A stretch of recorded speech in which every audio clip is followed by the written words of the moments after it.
Welcome, Tamaraos and Die Happy House. This is your favorite online podcast, and I'm your girl, Sophia. And I am Chesna. And this is where we real talk your semestral stories. This is Semestral Talks. Bes, ako lang ba yung parang kakagising mo pa lang pero pagod ka na? Yung parang drain ka na agad? Hindi ka nag-iisa, te. I feel the same.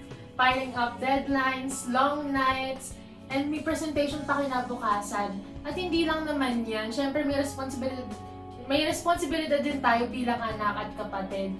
At yung iba nga working pa, nakaka-burnout talaga. Exactly, and I think halos lahat ng students ngayon is nararamdaman yan ngayon, especially ngayong mid-year. Today's episode is perfect for this mid-year semester, lalo na for Tamaraos dahil kahit sabihin natin, konti lang yung courses natin this mid-year. Sobrang hirap pa rin talaga kasi sobrang compress yung schedule. Correct ka dyan, Bes. Pero bago ba natin i-further discuss yan, let's introduce our topic to our listeners first.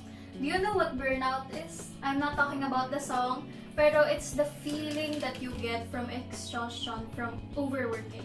Ito yung hindi lang basta physical or mental, pero halo-halo na sila. This is mostly seen in professions such as in healthcare, leaders, teachers, mental health professions, and of course, tayong mga students. Yes, but before we continue, today's episode is brought to you by the Self-Help Association of the Philippines. The path to your best self starts here. And if you want to boost your energy, try Sting. Hataw ang energy.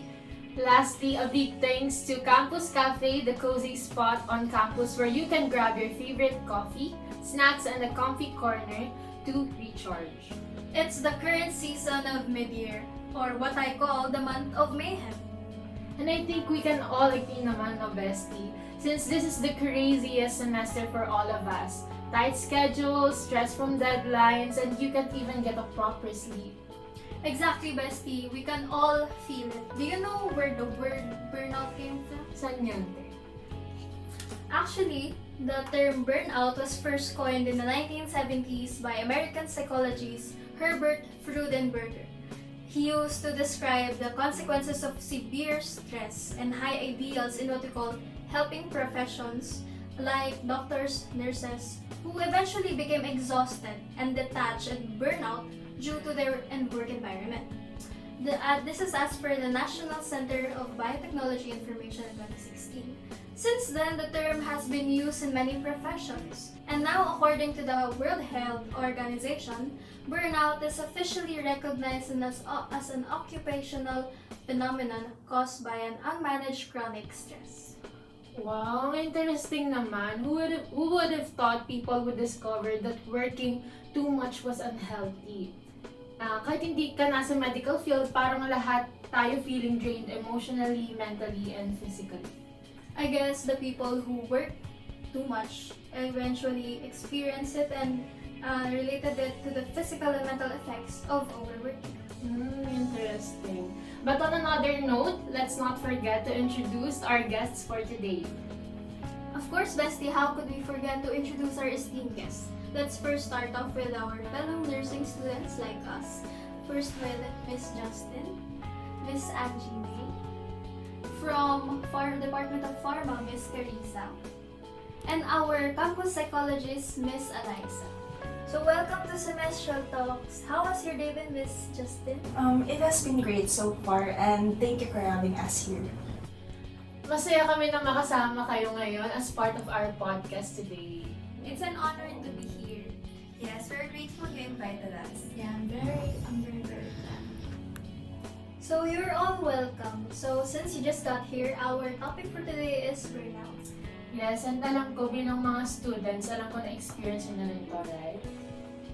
Yes. If we may ask what your experiences are with burnout, Miss Justin? Well, this academic year really took a toll on me, and I felt really anxious, and it made me think if I was even in the right path to begin with. Oh, but how do you cope with this burnout? Well, I tried to prioritize myself instead of activities agad, and I think sleeping is the key talaga for mental health and physical health also para hindi tayo agad-agad madidrain. So that's great, Miss Justin. You're showing our listeners na meron pa rin pala talagang makakatulong sa burnout. Yes, I agree. Rest is truly one of the best ways to help yourself lessen burnout. Yes, Bestie, that's a very good input from Miss Justin. Now, how about you, Miss Angie? What are your experiences with the burnout and how do you cope with it? Well, like Justin, I've also had a hard time this semester, seeing all the activities piling up and feeling like I'm about to drown in work. Not just the sheer amount, but also the time it takes to finish them. And how do you cope with it?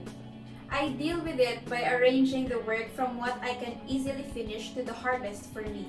This way, I can finish the easy task quickly and save more time for the harder ones. So what an amazing way to handle such a tremendous amount of workload. I'll make sure to try that. With that amount of work we have, we really do need to try that. Yeah, I highly recommend it. It could help you save time. It's really amazing how different people cope with burnout. I know, right, Bestie? But we still have one guest to share their input. Am I right, Miss Carissa? Miss Eliza? Of course. So absolutely, no, the pressure is absolutely real. You know, academic burnout is more than just pagod. It's a real phenomenon many Filipino college students face. In fact, Manag's Burnout Inventory defines burnout as a psychological syndrome of emotional exhaustion, depersonalization, and reduced personal accomplishment that arises from stress in our work and relationships. But now, it is widely seen in our schools too. Academic burnout is often described as having three parts. First is exhaustion, second is cynicism, and third is inefficacy. So this has also been mentioned in the World Health Organization article on burnout, no? In this context, according sa mga studies ni Ramatpur et al. And Jensen and Olsen in 2019 and 2023 respectively, exhaustion ay yung sinasabi nating parang na-overwhelm ka o nadidrain ka sa mga academic demands mo. So this includes yung kailangan mo mag-prepare, mag-review, and yung mag-take na exam itself. So in worst cases, kasama din dito yung attendance ng student and yung tardiness niya. So next naman natin is yung pagiging pessimist o pagkakaroon ng cynicism. Pessimist is kapag ina-anticipate natin yung worst case scenario. For example, hindi mo alam yung isang item sa exam tapos iniisip mo na nabagsak ka na agad. Or if you fail this course, you won't be successful in life and not even thinking na you can take that course again, diba? So you expect or anticipate the worst thing even if you are far from that outcome. If cynicism naman yung pinag-uusapan, it's somewhat related sa pessimism. Pero dito naman, yung you feel detached about school and schoolwork. You sometimes see them as unnecessary. Reduced efficacy naman is when students feel a sense of incompetence na parang hindi nila kaya gawin yung task. And the lack of achievement na parang wala silang na-accomplish. Kunwari, hindi perfect yung score, they feel incompetent na. And parang wala na silang nagawang maganda sa academic pursuits nila because of the high demands and expectations about their academic life. So by these, we can see kung paano na ma-manifest ang burnout, not only in working individuals but also those studying. Well, thank you for that, Miss Eliza. Now, Miss Carissa, what are your experiences with burnout and how did you manage to deal with it? Well, this academic year wasn't easy for any of us. We experienced stress, anxiety, and we're mostly overwhelmed with activities. For me, I'm mostly drained physically because I'm not getting enough sleep, from finishing all the leftover activities. And I found that most of my friends have ways to cope with burnout, but for me, I have no idea how to cope. But all I had was their company to make me happy most of the time. Well, I guess you could say na yun yung parang naging coping mechanism ko. my support team, my family, my friends, who are always there for me to support me whenever I need them. That's really heartwarming. Yes, kailangan talaga natin ng tao sa buhay natin. As the saying goes, no man or woman is an island. Yes, Bestie, like us in this podcast. I couldn't do this without you. Oh, thank you, Bestie, and thanks to our guest for sharing your experiences and the ways you cope with burnout. But Bestie, before we end our podcast for today, our resident psychologist has something to say. So I appreciate all your input about this, no? Academic burnout is a phenomenon not to be overlooked among students kasi there have been studies na nagpapakita ng adverse effects niya. According to Jensen and Olsen in 2023, psychologically and physically may effects ang burnout. They listed here the expected like yung depression, anxiety, and insomnia. But they also mentioned abusive medication use and hospitalizations. Possible din na linked ang academic burnout sa type 2 diabetes, coronary heart disease, and death under the age of 45, among other life-threatening conditions. We can also see burnout as a chain reaction. So considering the manifestations of burnout earlier and the experiences you all have provided, nabi-burn out ka because you're fatigued and exhausted. And because of that, you have less positive emotional responses like yung pagiging pessimist. Now, you're under constant academic demand, feeling tired and exhausted, and have a negative outlook on your studies. Then what would happen next? Of course, you'll be unsatisfied with your studies. It is possible that you may also get low scores and grades, decreased motivation, and reduced engagement in learning, as Skin et al. Mentioned in their 2025 study. Ngayon, pero sa akin lang even when we were young, especially no elementary tayo, we often hear or say the phrase na bahala na si Batman. And to me, parang it's an early indicator of academic burnout na. Kasi if you're entrusting something to, let's say Batman, you're letting go of that responsibility na mag-review, mag-prepare, and mag-isip talaga para masagutan mo yung mga activities mo or ma-fulfill mo yung mga activities mo. And there's that kind of mistrust in your own ability kasi dinadala siya ng pressure na kailangan ma-complete yung mga activities na pending mo. Tapos ngayon naman, kayo as college students, naging we entrust everything to the supernatural, to the heavens, to the omniscient. So these days, we often see college students praying at the chapel or naman kaya sa Freedom Park. So thank you, Chesna.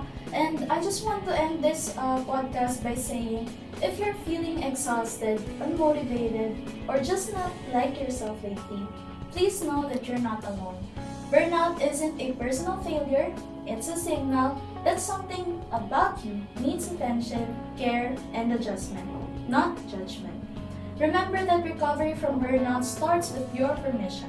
Permission to pause, to rest, and to set boundaries, and to prioritize your own well-being, even in a world that often glorifies hustle and productivity.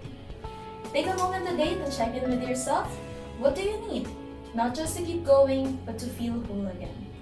I would also like to comment your insights on the topic and to tell you that I appreciate the things that you do for your sake then. Current studies took interest na in academic burnout and have suggested ways to cope with it and to reduce it. And I have noticed that you, my fellow guests here, have been able to do some of them.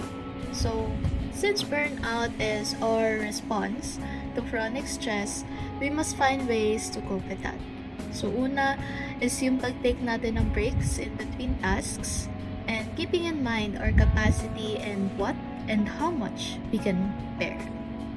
So according to Lane in their study in 2021, when we don't continuously do outputs in one go and only take in what we know we can do, we are actually restoring our energy so that we won't feel too exhausted and we become more motivated internally. Gao, in their 2023 study naman, added to this by indicating na having more confidence with yourself is optimal then to help with burnout. So, okay lang to do little today kasi at least you have made progress, diba? And okay lang then to rest in between kasi you need to recharge to go further. Okay lang to not assume all the responsibilities if alam mo hindi mo kaya. You can ask someone to help you out rin naman. And it's really, really okay to give yourself that push, the head start towards something. So if you can't, just count 1, 2, and 3 in your head and get up and try again after you've said 3. So well said, Miss Eliza. With that, our program ends today. If you found this episode helpful, consider sharing it with someone who might need it too. And if you're struggling and need more support, don't hesitate to reach out to a licensed professional. You don't have to walk through burnout alone. I'm Sophia, And I am Chesna. and this has been Semestral Talks, where we real talk about your semestral stories. See you next time. Bye! Bye!